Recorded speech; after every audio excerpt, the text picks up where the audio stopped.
I will call upon my favorite gal, Randy Golden, SUMA president, and to introduce our next speaker. Let's give Randy a round of applause, everyone.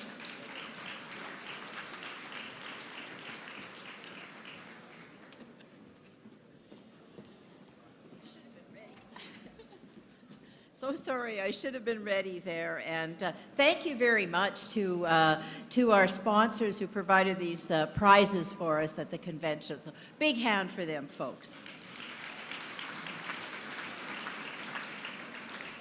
And thank you very much, Joan. You're keeping us moving, keeping us almost on time, but we're having some fun too.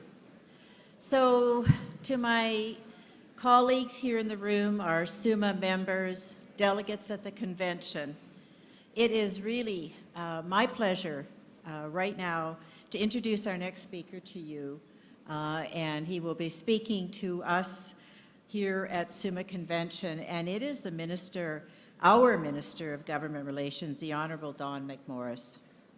On behalf of the SUMA Board of Directors and our hundreds of members, Minister McMorris, I want to thank you for being here today.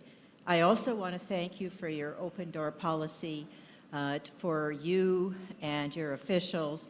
It is always a pleasure when we have something to talk with you. We always know you're open and you're willing to meet with us and have those conversations. So ladies and gentlemen, my fellow SUMA members, please join me in extending a very warm SUMA welcome to the Minister of Government Relations, the Honourable Don McMorris.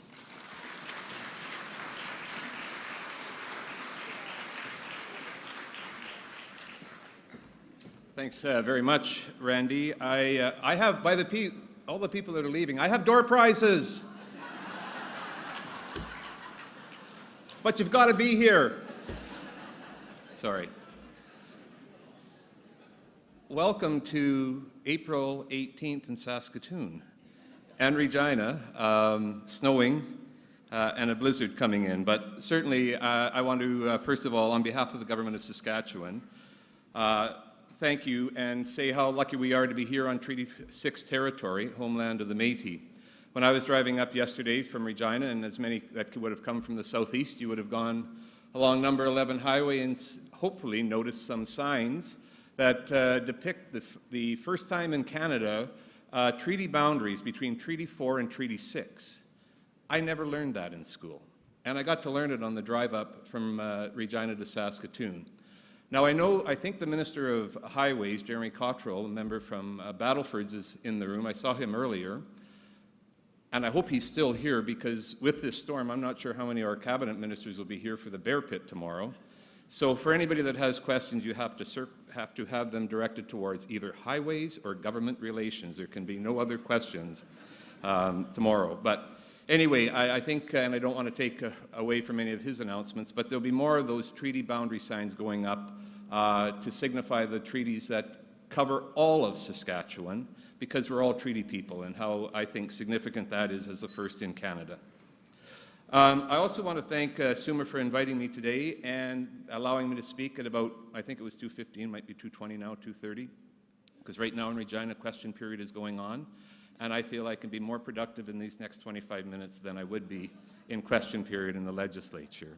So thank you for allowing me to be here, and it's hard to believe that this is the first meeting here, SUMA meeting in Saskatoon since 2019. And you think of, this is the farmer coming out of me, but all the water that's gone under the bridge in those last four and a half years.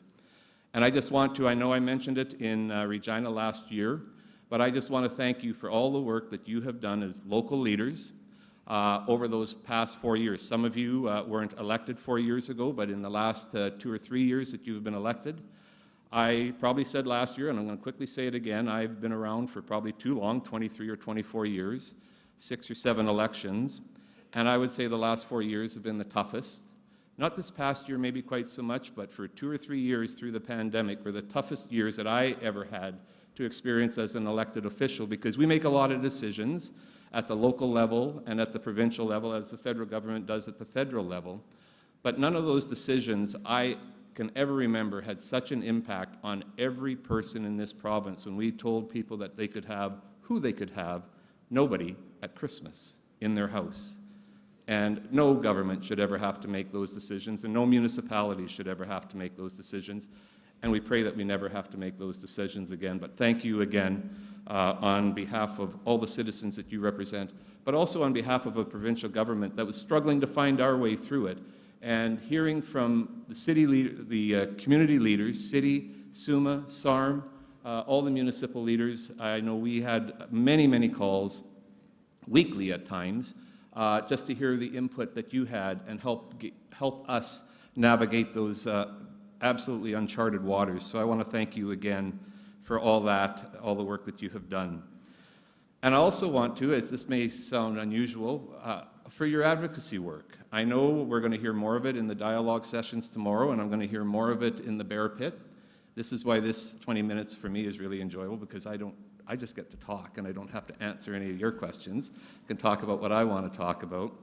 But I just want to thank you for your advocacy and the way that you present, what you would like to see done in your communities. It's a respectful, I believe, relationship. I sure hope it is. It would be a pretty boring convention if you didn't have something to ask government for. I mean, what would the media cover? It'd be just really boring. So thank you for your advocacy, and it does help us make better decisions. We don't always agree. And although we don't always agree, that does not mean we haven't listened. I think you can all relate as elected officials. Some people have had a number of different portfolios, and I really enjoyed every one of them, but this is a unique portfolio because every one of you in this room has gone through the same process that I have to be in this room, other than perhaps the administrators, but you had to get elected. You had to put your name on a ballot. And that is just not always the easiest thing to do. And so, the respect is there for the work that you do, and I hope that respect is mutual. I want to just touch on a few things that, as a province, that we are working on. And it's really kind of on funding, and I know there's going to be certainly more talk over the next 24 hours to 36 hours on municipal revenue sharing and other programs. But I do want to talk a little bit on first of all, municipal revenue sharing, a little bit on the Investing in Canada infrastructure program, a little bit on target sector support, and the peer network, as well as I'm going to finish off with the process that we've been going through as a government and the responsibilities that I have as Minister of First Nations Métis Relations regarding the duty to consult policy. So that's kind of what I'm going to talk on in the next few minutes. Some of it the Premier addressed.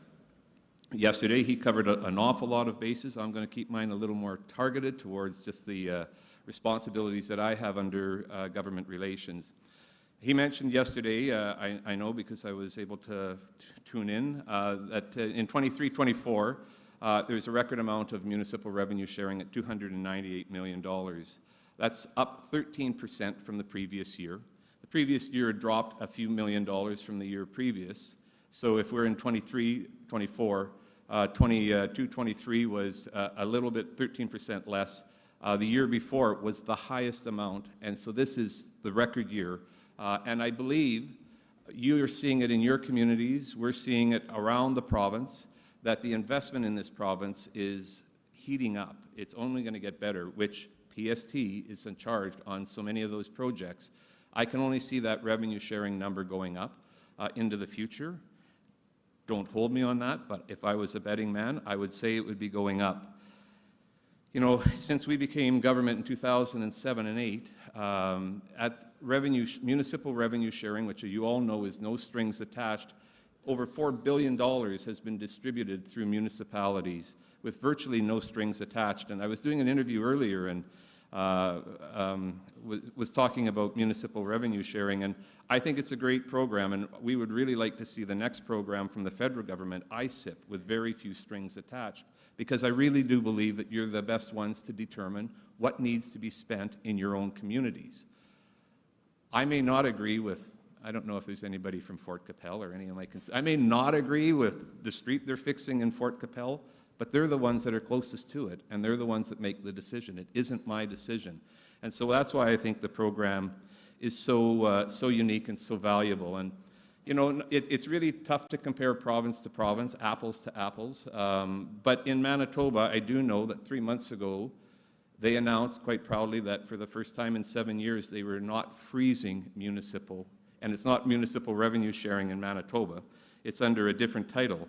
But for the first time, it's called Municipal Operating Basket Funding. They put it up $47 million in Manitoba to a total of $217 million in total, which works out to $162 per person in Manitoba.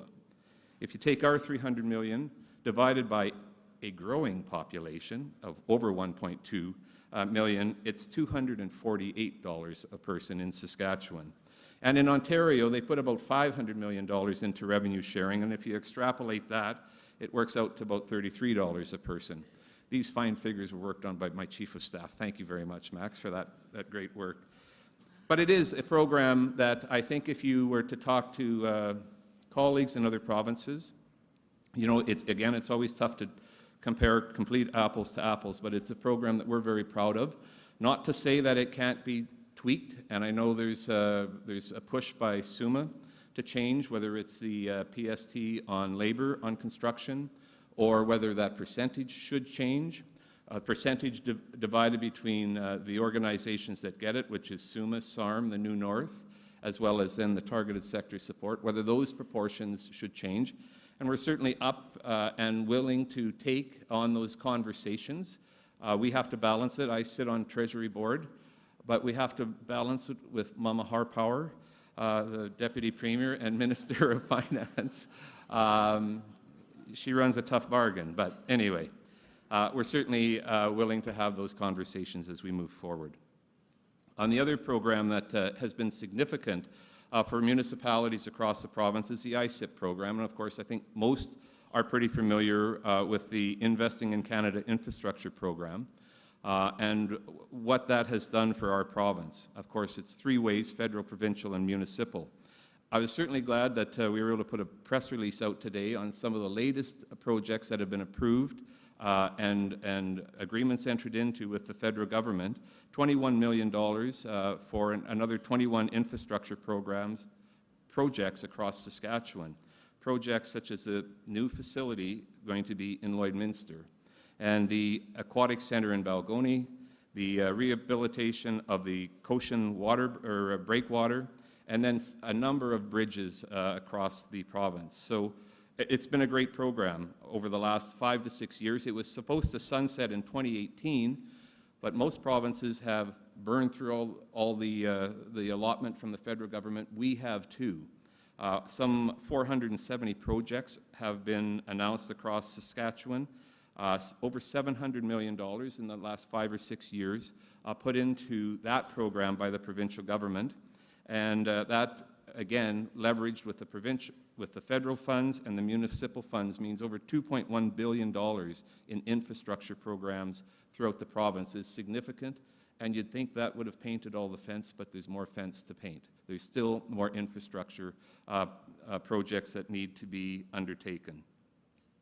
So I would just ask you, as you are great advocates, I know you're great advocates, to continue to advocate with the federal government as we will, because next year we want to put more money into infrastructure, but we want it to be by all three levels of government. More money into infrastructure with less strings attached. We don't need to have a program that's designed for Toronto's subway system to help us out in Lang, Saskatchewan.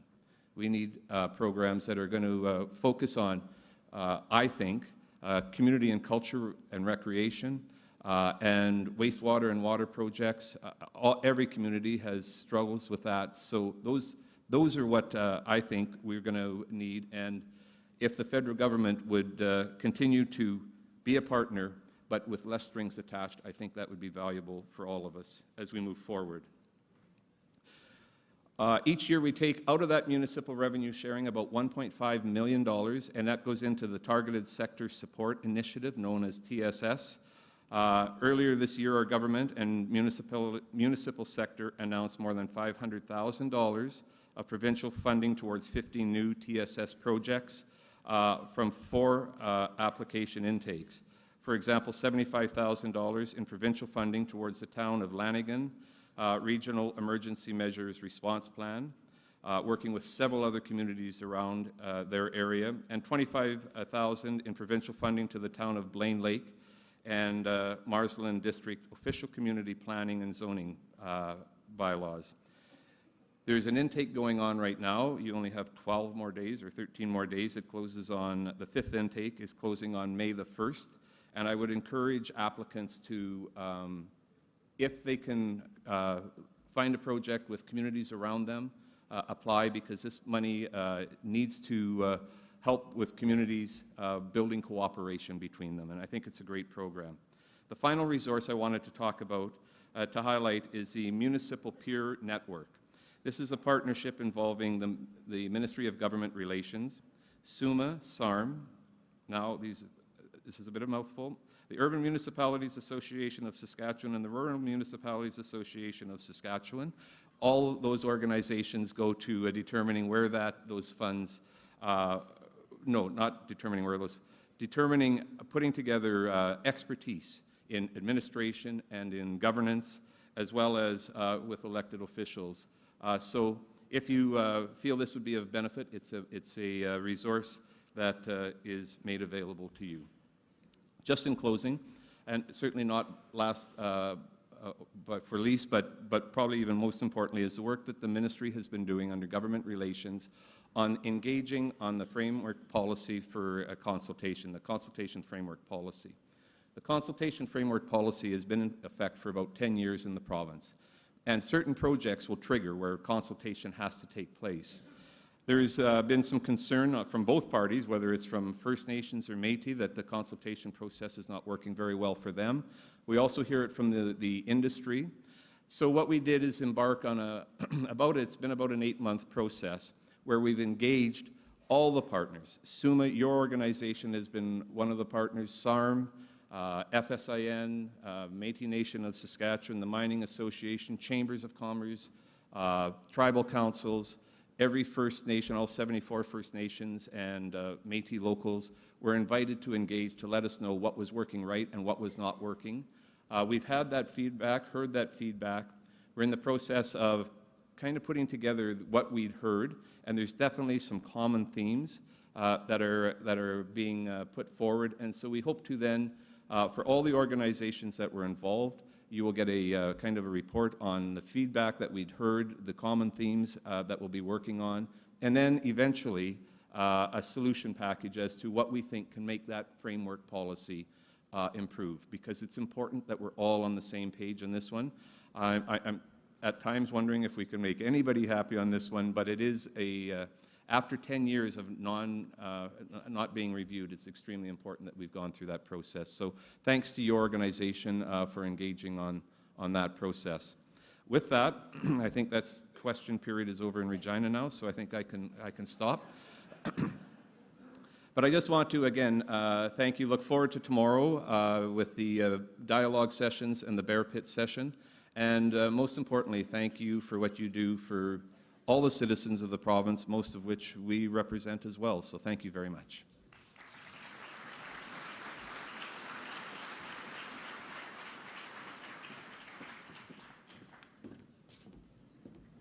Well, thank you very much, Minister McMorris, and I really look forward to continuing our work with you, especially the work that we have engaging our federal government, and we will do this using FCM and all our power in the next generation of infrastructure grants, and certainly looking at more funding and less strings, because that just is, it gets the work done quicker in our municipalities. So thank you very much for that.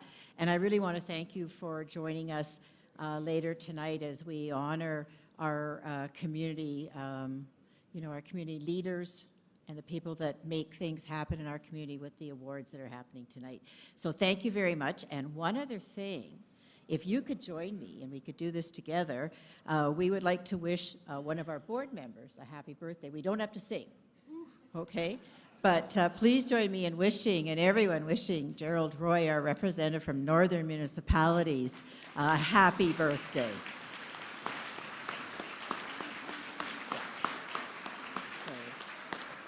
There's so many things to celebrate in our province, and that's definitely one. So thank you very much, Minister McMorris, and thank you for somehow joining us tomorrow, too, for dialogue and the Bear Pit. And we're working on getting that done some way, because we are innovative in Saskatchewan. So thank you. And over to you, Joe. Thanks a lot. Thanks a lot. Thank you, Randy. Where's Gerald's prize? Yesterday, the birthday boy got a prize. He got popcorn. Yeah, you should demand that from the people at your table, for sure. There it is. Thank you very much, Minister McMorris. Thank you, Randy, for your remarks as well. Now, we are going to recognize the innovations in Saskatchewan hometowns with the Saskatchewan Municipal Awards, the SMAs. So if you're ready, we'll get started with a PowerPoint.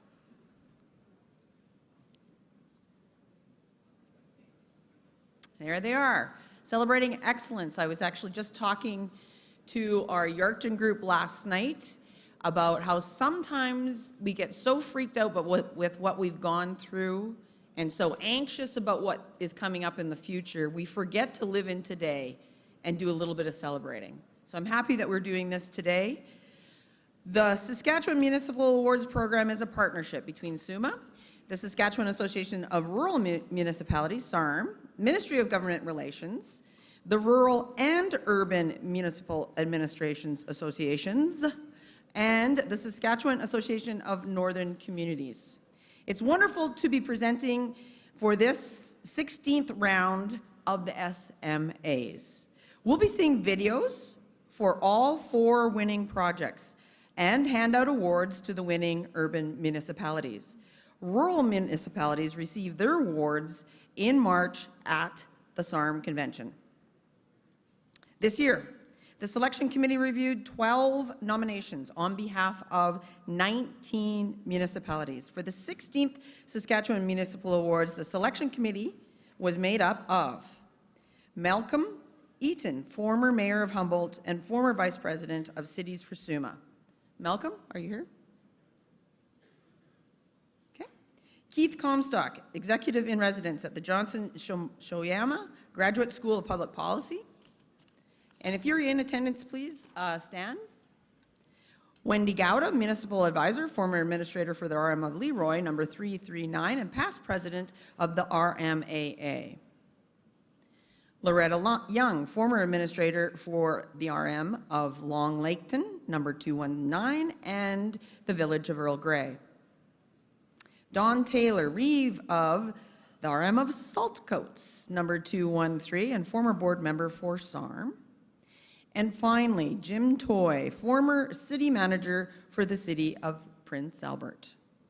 The selection committee commends all nominees on their projects. Several strong nominations were submitted that displayed community engagement and partnerships. Saskatchewan municipalities are doing excellent work.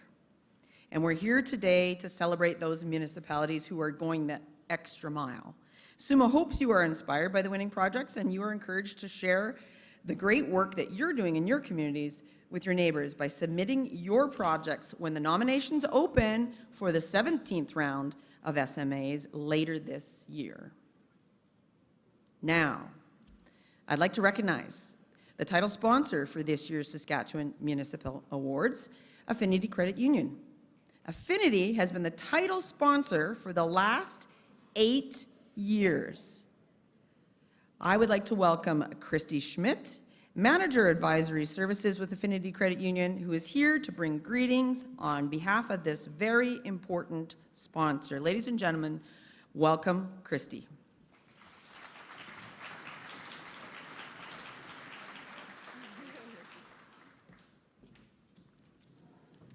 Good afternoon.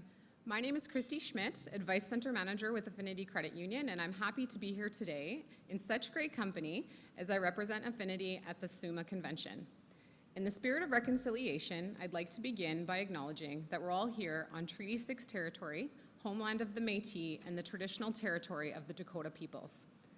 This afternoon, we are celebrating the excellent and innovative practices of Saskatchewan's municipal governments. I'd like to take this opportunity to recognize all of the achievements of our municipalities and their governments over this past year and their continued efforts going forward. As elected officials and municipal employees, each of you share a passion for your community. You have all shown a commitment to outstanding service and are contributing to the development and prosperity of the places you call home. You are truly dedicated, and because of your determination and tireless efforts, you're improving the lives of those around you. The work that you put in makes it easier for each of us to be proud of our hometowns. This commitment is commendable, and it's also one of the reasons that Affinity is so proud to support this event. At Affinity Credit Union, we value working with like-minded organizations and individuals who share our purpose of building a better world for everyone, every day. To us, this is more than just a saying. It's been embedded in our organization, and it drives our decision-making process. We strive to achieve this vision through supporting genuine, community-driven initiatives and by partnering with communities, municipalities, local businesses, and nonprofits to help strengthen the local economy. I don't think it's a secret to any of us in this room that Saskatchewan is a unique place with so much to offer. No matter where in the province you call home, there just seems to be a warmth and friendliness that creates this authentic hometown feel in our communities, even if you're just there as a visitor. At Affinity, we support a wide variety of local businesses and community events throughout the province, and we empower and encourage our employees to get involved as volunteers. To us, as Affinity employees, we find it rewarding to know that together, we are making a difference in the communities that we serve. Today, as we gather, I'd like to congratulate all of the nominees for these awards. Each of you deserve recognition for the work, commitment, and dedication you put in every day. And of course, I'd also like to send out a special congratulations to all of the award recipients and the municipalities involved in their achievements. You've done an amazing job leading your communities to success, and I know you'll continue to work along this path. These awards are a true indicator of the strength of Saskatchewan and demonstrate that when we come together, we achieve more. Finally, I'd like to thank all of the Affinity Credit Union members in attendance today. Our members are the reason we're able to support communities and events across Saskatchewan. Thank you again for the opportunity to join all of you today as we come together to celebrate the amazing contributions to our great province. I hope you all enjoy the event as well as your time here in Saskatoon. Thank you, Christy. Thank you, Christy, and the Affinity Credit Union, 8-year sponsor. One more round of applause.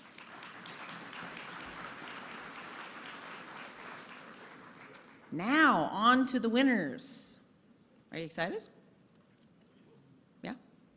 Yeah, you want to know? Okay, good.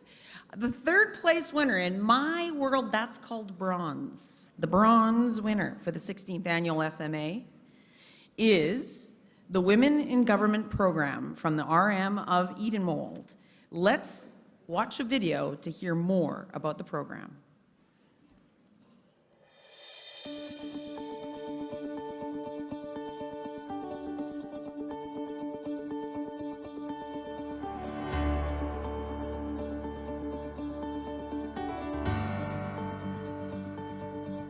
Despite 50% of the population of Saskatchewan being women, only 6% of councillors and 5% of reeves in Saskatchewan RMs are women.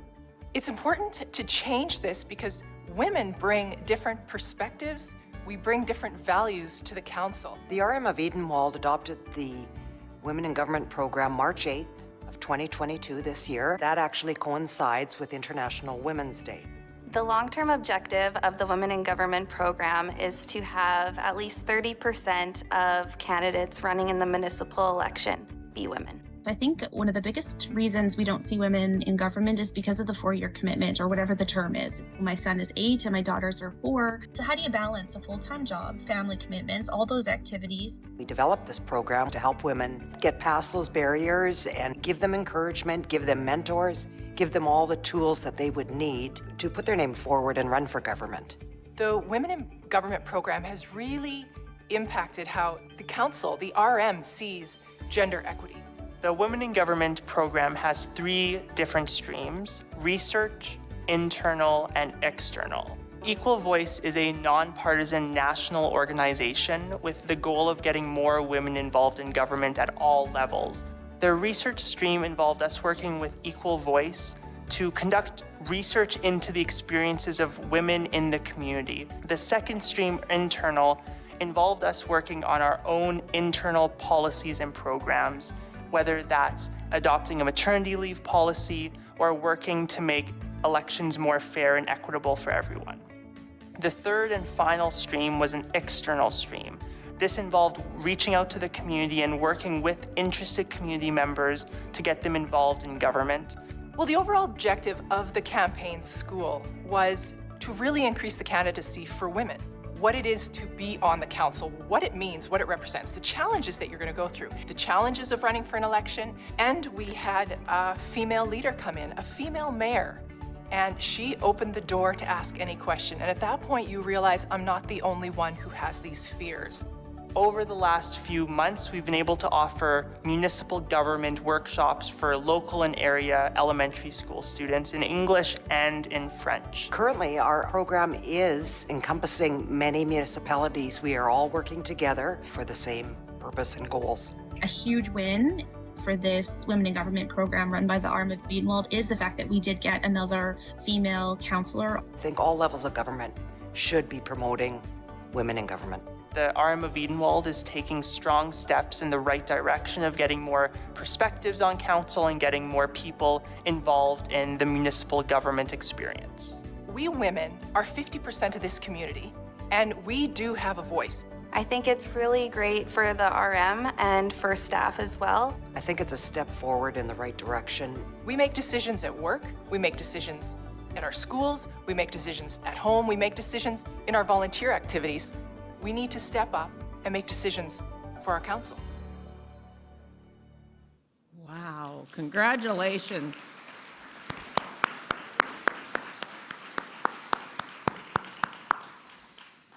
That's incredibly powerful. Congratulations to the RM of Edenwald. That speaks to my heart. I am on committees to try to increase the number of women in broadcasting, women in sport, women in curling, and women in leadership. And that gives me a lot of inspiration to do more.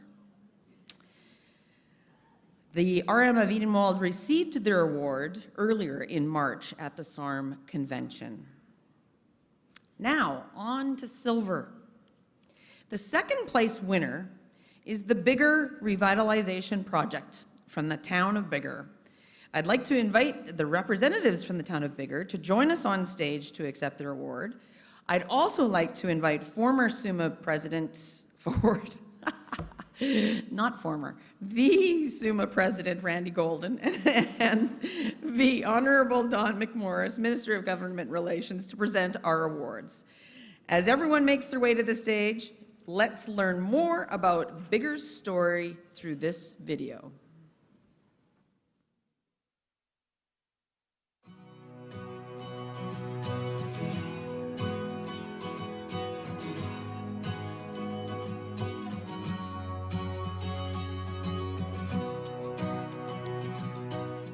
We got a random phone call in late 2019 from a gentleman that said he represented a family and they wanted to give back to the community of Bigger in some way.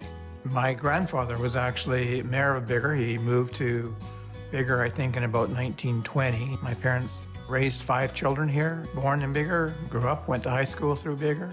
One night, my wife said, you know, both our parents lived here. Wouldn't it be nice if we could give back to the community? So we invited the representative to a council meeting and I met with council and found out that this is a legitimate request. They wanted to meet with a small group was the idea.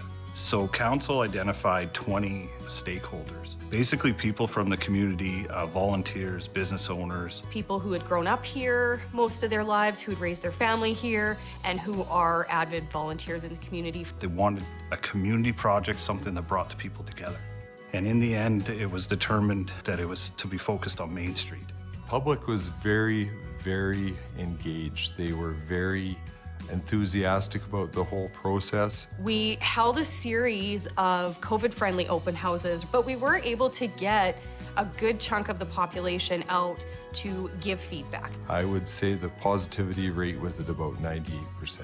$2.5 million from the Brownlee Family Foundation to be matched $2.5 million from community donations, another $2.5 million from levels of government. The fundraisers went door to door. They had several mailouts. They sold block signs. We did contribute as a municipality our share, and we also got a federal grant. We had the stakeholder group receive our 50% design package and discuss it. And then at the 66% design phase, we had a public open house. At that point, we also asked the public for their votes on some aesthetic options. Once this project kicked off, there was no vacancy on Main Street. And that happened before construction even kicked off. Phase 1 of the project is what we called Business Core, and that's the south 3 blocks of Main Street as well as the side streets, 1 block each direction. And the second phase is the next 4 blocks basically north, and that's what we call the transition area, a mix of commercial and residential. The third and fourth phases are the CN Park, which is to the south of First Ave, right along the railway. We've completed phases 1 and 2, which is actually ahead of schedule. We replaced service connections free of charge. We did the concrete free of charge. Younger members of the community who had businesses off Main Street moved their businesses to Main Street and have undertaken renovations on these old buildings because they see the value in what this project was going to create for our community.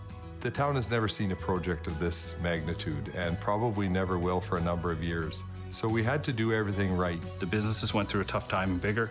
None of them closed because of the resiliency of the business owners. I'm hoping that one of the results of this project is that it spreads like crazy and that people say, they did it, we can do it. We've set our community up to thrive for the next 60 years. The big heroes of the whole process were our committees, the volunteers, the people that went out and knocked on doors and raised funds.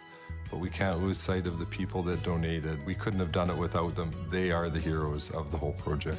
Because of those volunteers, we were able to complete this project at the level you see. When it comes to looking at the sustainability of a community, things like this need to happen.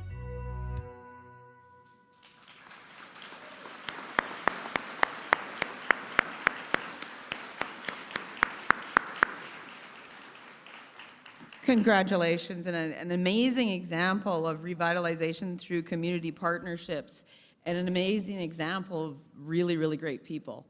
And you know, my heart is in Bigger, the home of Sandra Schmirler. So congratulations to the town of Bigger.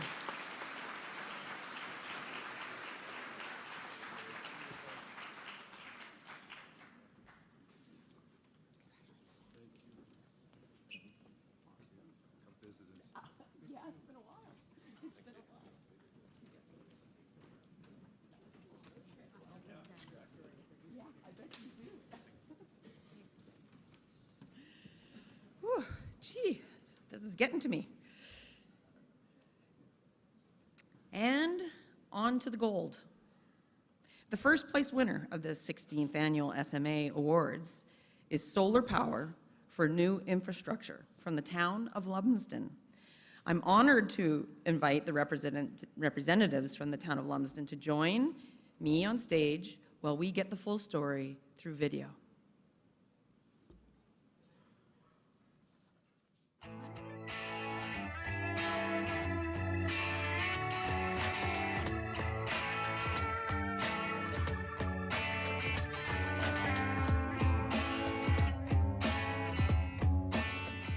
When we look at new projects, we're looking at them from the perspective of environmental sustainability and reduced environmental impact and economic sustainability. The council is always looking forward, always planning for the future. Operations and maintenance of any of your facilities in town, you know that that's a major cost for our community. Anything that we can save today and into the future is a positive thing. The Wastewater Treatment Committee realized that a tremendous amount of electricity was going to be used in the operation of this plant. So we settled on solar and using renewable energy. Then we looked at other things in the community that would also benefit from solar power. The new infrastructure powered by solar relates to 4 different facilities in the town. One is our new wastewater treatment facility. Another is a recycling facility that is located at our waste disposal site. And then we have 2 sewage lift stations also powered with solar help. Some of the funding for the project comes out of our reserves. We needed to also borrow some money, and that was done through a debenture. And we applied for funding from Environment and Climate Change Canada Low Carbon Economy Fund. The total cost for all 4 solar arrays was approximately $2.7 million. If we look at SAS power rates and carbon tax increasing, it'll save us about $2 million for the wastewater treatment plant. The savings for the other 3 combined is $200,000 over the life of their projects. It reduces our carbon footprint, reduces greenhouse gas emissions, and it reduces our electrical costs, which with our new wastewater treatment plant are significant. The solar array for the wastewater treatment plant is a 616 kilowatt array. It sits in the setback on town-owned land. It's about the size of 2 football fields. We also have 1.2 megawatts of batteries in the battery energy storage system. Excess power produced during the day goes to the batteries, and the batteries can shave peak demand, and they can also run the plant at night. Our recycle center, a very important part of our community. The solar project pays for all of the power in that facility, all of the energy we need. This project will reduce carbon dioxide equivalents by 13,500 tons over the life of the project. Now we've started putting in solar streetlights and reducing our operating costs that way.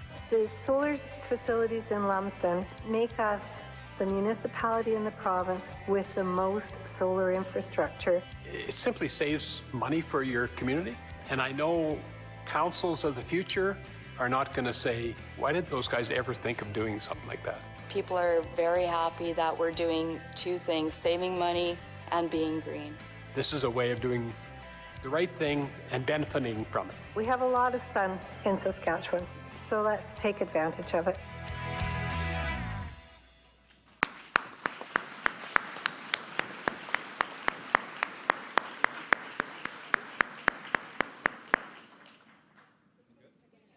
Congratulations to Lumsden on your first place win. I can see why you won that first place.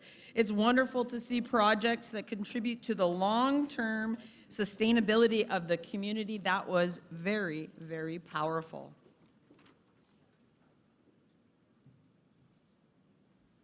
Our final award is the Regional Cooperation Award, which goes to rural and urban municipalities for their work towards a common goal.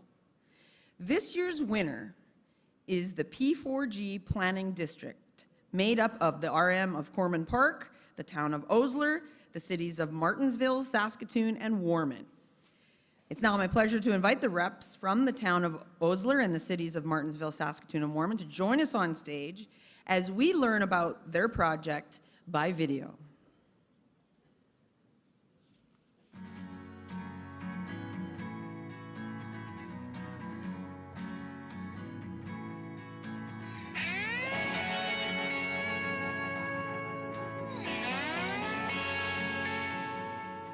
The Saskatoon North Partnership for Growth is a collaboration of municipalities working together to grow the region.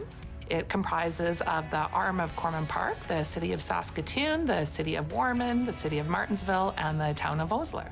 It's really been established so that we can, in a coordinated way, work to plan and make informed decisions about land use so that we are able to build a region that can grow to 1 million people and beyond. We're very used to working within kind of our individual silos and kind of having our own autonomy.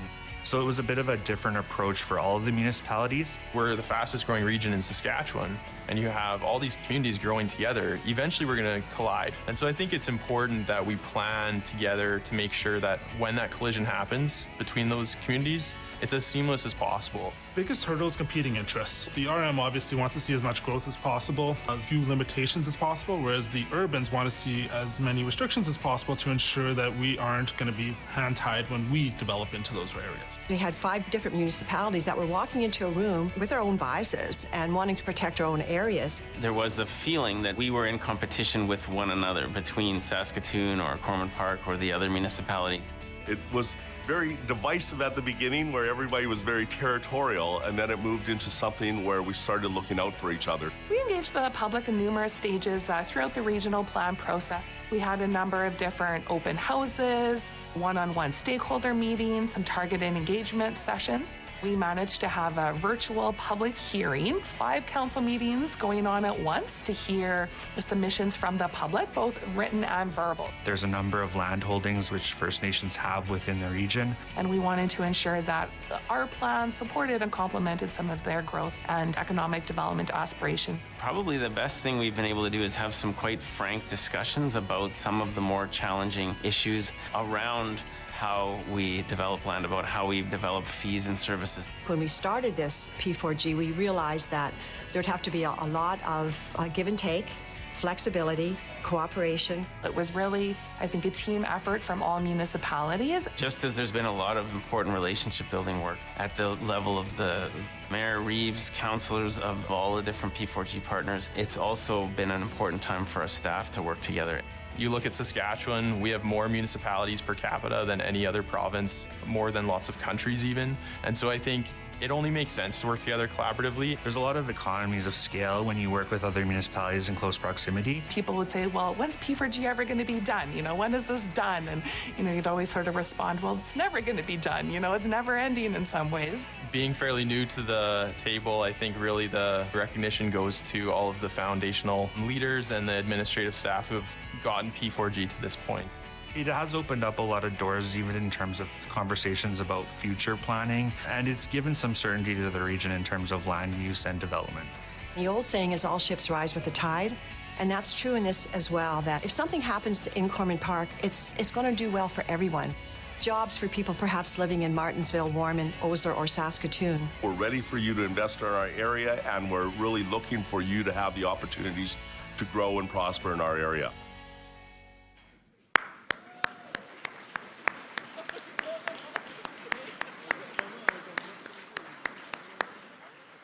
I think you're going to move in. Thank goodness that video was long, is all I'm going to say.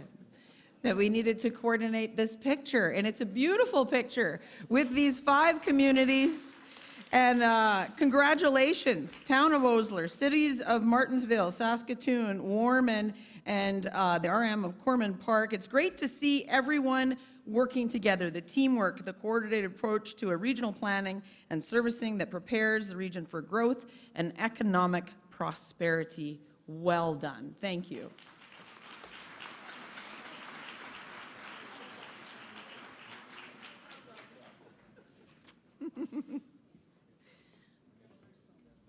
So you might have saw the mayor do a little sprint through that. So here's the thing, one of the awards was already given out at SARM in March, and it wasn't up here on stage. And so Mayor Charlie, thank you to him for doing the sprint to gather it, to bring it back. That's what was going on. It was my pleasure to be part of the SMAs, but now for the final word, we have SUMA President Randy Golden. Thank you. I think coordinating the awards was and the photos were harder than doing the projects almost on this last one. So thank you very much, everyone, for your patience. And what great innovative projects. So on behalf of SUMA, I really want to congratulate all of our award winners.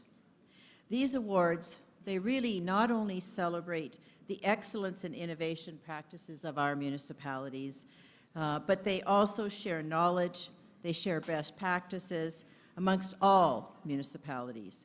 Thank you for developing innovative solutions and undertaking creative initiatives that are inspiring for all of us. It is wonderful to see the showcase, the amazing projects that are happening in our municipalities. The videos that you saw today will be available on the SUMA Municipal Awards website. On the website, you can learn more about these winning projects. You can also find best practices and more that's there on that website. So I encourage you to check out the website. And I also encourage you to visit those municipalities and stop and talk with the leaders that work so hard in putting them together. And you might even find some inspiration to work together with surrounding municipalities on innovative projects in your own communities. So congratulations again to all of the winners and everyone that submitted to the awards. Thank you very much.